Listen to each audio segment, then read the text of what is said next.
Che puzzi, che puzzi, che puzzi, che puzzi, che fa? Che puzzi, che puzzi, che puzzi, che puzzi, che c'è? Matteo, ma cosa ci facciamo qui dentro i sacchi della spazzatura? Zitto, Dariuccio, stai zitto. Le mie spie mi hanno detto che tra poco qui viene quello scassacazzo di Majorano. Ah, ma allora siamo qui per sentire quello che dice. Certo, Dariuccio, io registro tutto e se dice qualcosa su di me e mio padre, domani lo denuncio. Ah, Matteo, ma allora se dice qualcosa su di me, non lo denunci? Ma certo, Dariuccio, certo che lo denuncio. Grazie, Matteuccio, grazie. Come farei senza di te?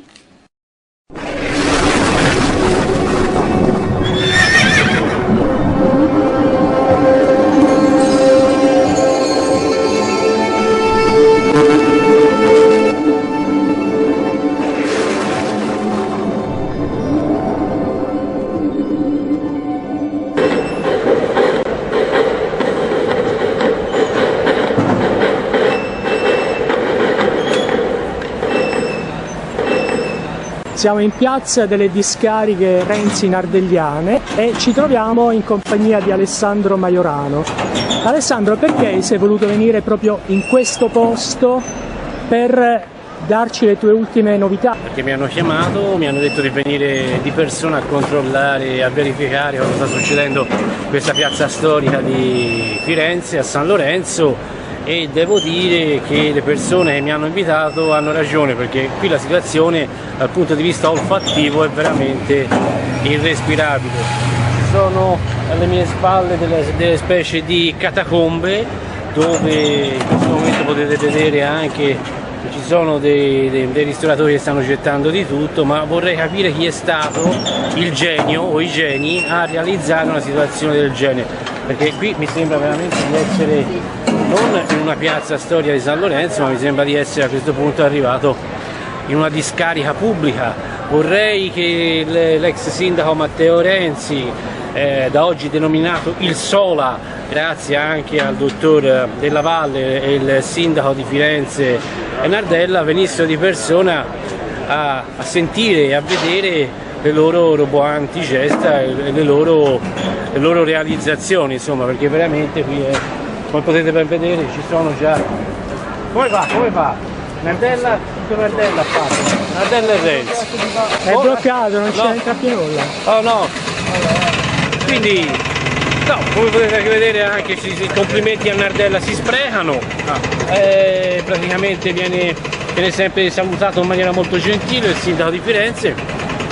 E per cui sono venuto a vedere di persona e veramente farò in modo che la TV nazionali vengano a controllare una situazione del genere, perché è veramente uno scempio. Da domani mi metterò in contatto con la Rai, TG Mediaset e anche qualche mio amico giornalista nazionale, qualche TV nazionale, di venire a riprendere e a fare un servizietto su queste discariche che sono veramente inconcepibili. Una cosa del genere io non l'avevo mai vista. In un paese civile una schifezza del genere è inconcepibile. Ma io proporrei a Nardella di venirci a abitare. Sindaco, perché non lasci la tua abitazione in via del Paradiso e non vieni qui a abitare? No, ti dico che Nardella, noi gli abbiamo scritto una lettera per poterci incontrare, non so se vigliaccheria, non so se per qualsiasi altro motivo, non ci ha concesso di parlare con lui. Va bene, proverò io a chiedergli a Nardella se mi dà udienza. Se non ci dà udienza, a questo punto andremo in procura, faremo degli esposti, perché una situazione del genere non va assolutamente bene. Cioè, in una piazza così frequentata, piena di gente, questa cosa è veramente una violazione a tutto.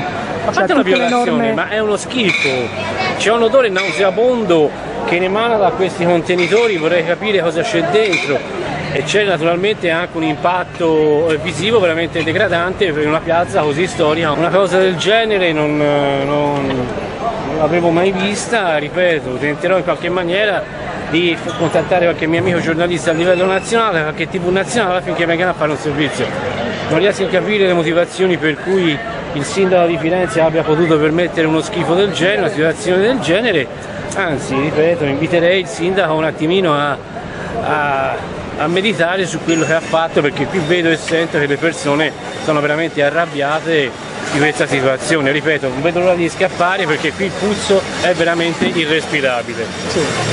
Che poi ci sono anche persone alle quali hanno detto di buttare tutto nei contenitori, nei container che hanno messo qui in via Panicale, e invece continuano a buttare tutta la roba qui, e quindi è una discarica a cielo aperto in una città come Firenze, in una piazza come questa, cioè è una vergogna a livello mondiale. Ora, se questa è l'amministrazione del Comune di Firenze, dove io purtroppo faccio parte, purtroppo o meno male, indipendentemente da chi sia sindaco, io dovrei dire che forse sarebbe l'ora di dare un'occhiatina a questa situazione, anche perché qui la gente, abbiamo potuto parlare, è veramente arrabbiata di questa indecenza e di questo odore nauseabondo che emana da questi pseudo contenitori.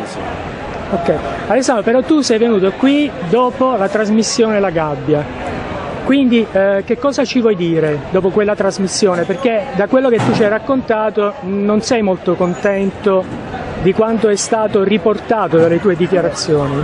Allora, innanzitutto vorrei far capire una cosa: la trasmissione La Gabbia di domenica scorsa era inerente al fatto che Tiziano Renzi è stato indagato per bancarotta insieme alla famiglia, insieme alla madre e insieme alle sorelle. Ora, io tengo a precisare una cosa, che nel corso del tempo io contro la CIL SRL e Tiziano Renzi ho presentato 6 esposti.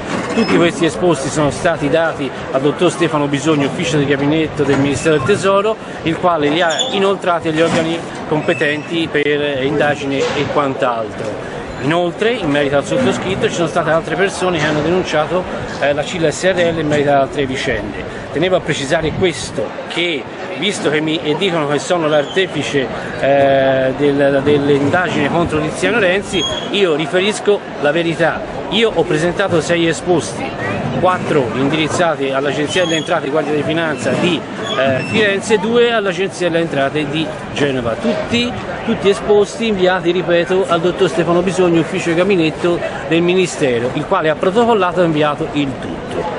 Questo non mi è stato permesso di dirlo durante la trasmissione La Gabbia. Ringrazio voi di avermi dato questa possibilità e spero che a questo punto sia anche indagato il nostro amatissimo Sola, come lo definisce il dottor Della Valle, Matteo Renzi, perché non riesco a capire le motivazioni per cui, indagato il padre, indagato la madre, indagato le sorelle, lui ha sempre fatto parte dell'azienda, anzi è stato l'unico che veramente era tra virgolette a norma, se sta bello e tranquillo. Questo è quanto. Ma secondo te per quale motivo alla Gabbia non ti hanno fatto dire questa cosa?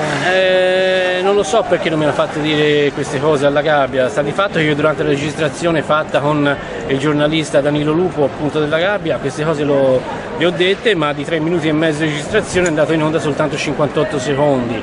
Forse probabilmente per ragioni tecniche, per ragioni di spazi televisivi, ma l'importante è che adesso si sappia: 6 esposti contro la CIL SRL, tutti inviati al dottor Stefano Bisogni, ufficio di gabinetto del Ministero del Tesoro, il quale li ha protocollati e inoltrati agli organi preposti al controllo. Sono stato io a far scoppiare il caos contro la CIL SRL?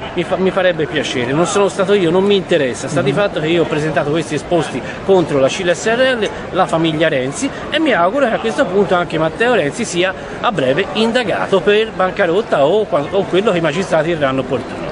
La 7, come televisione, difende moltissimo Matteo Renzi, cioè proprio fa un'apoteosi della sua grandezza, della sua magnificenza. Come mai tu sei andato proprio alla 7, che secondo me è proprio il covo da dove partono tutte le idee, tutte le situazioni, tutte le cose che stanno praticamente distruggendo anche l'Italia? No, io non è che sono andato, mi hanno chiamato, io ho interpellato il mio avvocato Carlo Taormina, il quale mi ha dato l'ok, e io ho approfittato di questa occasione a livello nazionale per poter dare da apripista proprio alla trasmissione di domenica scorsa sulle imprese di Renzi, e spero di aver dato il mio contributo. Ma tu hai fatto un reclamo alla 7 dicendo come mai dei miei 3 minuti avete estrapolato proprio la parte forse meno interessante, perché la parte più interessante... Ho chiamato il giornalista, ripeto, Danilo Lupo, il quale mi ha detto che per ragioni televisive i tempi erano ristretti. Cioè, si toglie la parte più importante per ragioni televisive? Ho capito, ma quando si tratta di Matteo Renzi purtroppo si toglie sempre, purtroppo, meno male, si toglie sempre, è qualcosa che porta alla verità. ma io sono molto tenace, sono come il pescatore che è sul fiume, no? Sta aspettando, prima o poi toccherà anche a lui dover dare qualche spiegazione alla magistratura. Senti, l'altro giorno nell'intervistare l'avvocato Taormina, che è il tuo difensore. Over the top Carlo Taormina. Ok. A Taormina è stata fatta una domanda ben precisa, cioè nel senso chi c'è dietro Renzi, chi lo difende, chi lo protegge e soprattutto come può un individuo che non è stato eletto da nessuno governare sull'Italia, quindi su una nazione forse ancora importante. Ma questi sono i misteri italiani. Ma questo si permette anche di cambiare le leggi, di rivedere addirittura la Costituzione, con tutto un gruppo di 1000 e più deputati, la maggior parte non eletti da nessuno, che in pratica stanno rivedendo tutto l'intero dell'Italia. Ma posso rispondere alla tua domanda con uno slogan molto usato da Matteo Renzi. Renzi, stai sereno, prima o poi tocca a tutti. E con questo chiudo. Quindi te dici che prima o poi toccherà anche a lui? Certo, toccherà anche a lui prima o poi. Come toccherà a me, come toccherà a tutti quanti. Certo. La vita è una ruota che gira, nessuno è immune di dover poi dare spiegazioni a qualcuno che c'è sopra di noi, perché ognuno di noi ha sopra sempre qualcuno di molto più importante. Quindi con questo tu stai dicendo praticamente Renzi oggi fa il bullo, cioè ti puoi permettere tutto perché c'è qualcuno che ti protegge, ma in fin dei conti prima o poi quando non servirai più ti scaricheranno come ti stanno già scaricando, vedi gli articoli del direttore De Bortoli, come vedi le dichiarazioni del grande imprenditore della Valle, come vedi altre dichiarazioni di gente che fino a 15 giorni fa si guardava bene di dire qualcosa contro il Sola o il Bomba e improvvisamente adesso sta cambiando rotta. Io non sono un mago, non sono nessuno, ma io spero veramente che anche la Procura della Repubblica di Firenze, in relazione a tutta la documentazione che io ho fornito, possa darci alcune spiegazioni a breve, perché ripeto, come lui disse a Letta, io dico oggi a Matteino, Renzi stai sereno, chi vuol capire capisca, con questo chiudo. Ti dico l'ultima cosa, qui in piazza abbiamo fatto una scommessa, Matteo Renzi non arriverà a Natale. Allora, politicamente parlando, insomma, no, perché non lo so, poi sai, Dio mette le mani su tutti. Politicamente parlando, non lo so, ma non lo so, fare una previsione in Italia è estremamente difficile. Certo, abbiamo la sensazione che qualcosa stia cambiando nei confronti di Renzi, perché Renzi secondo me governa di promesse e slogan, ma veramente... Ma infatti non so se tu hai visto, anche addirittura dal Vaticano c'è stato un richiamo che stava arrivando, perfetto. Anche perché dal Vaticano, come tu hai ben detto, c'è già la CEI che sta un attimino prendendo le distanze. Sì. Sarà mica tutta la documentazione che ho dato al Santo Padre a settembre scorso in relazione a Matteo Renzi. Perché hai dato anche in Vaticano? Hai mandato... il 3 di settembre perfetto. Ho incontrato per la terza volta Papa Francesco, al quale ho dato una documentazione, basta andare su Google e scrivere Majorano sputtana Renzi davanti al Papa, appariranno gli articoli in relazione al fatto che io ho incontrato Sua Santità Papa Francesco e ho consegnato a Papa Francesco un dossier sugli sperperi di Matteo Renzi, quindi più chiaro di così. Quindi questa è una notizia, perché io non l'ho letta da nessuna parte, cioè è uscita questa notizia? Sì, è uscita su alcuni giornali online e potete vedere alcuni articoli di giornali in merito al fatto che Papa Francesco mi ha ricevuto per la terza volta, io la terza volta ho incontrato il Papa, ho parlato benissimo di Matteo Renzi, dicendogli che Matteo Renzi ha fatto questo. Quindi praticamente sono l'unico italiano al mondo che ha sputtanato Matteo Renzi anche davanti al Papa.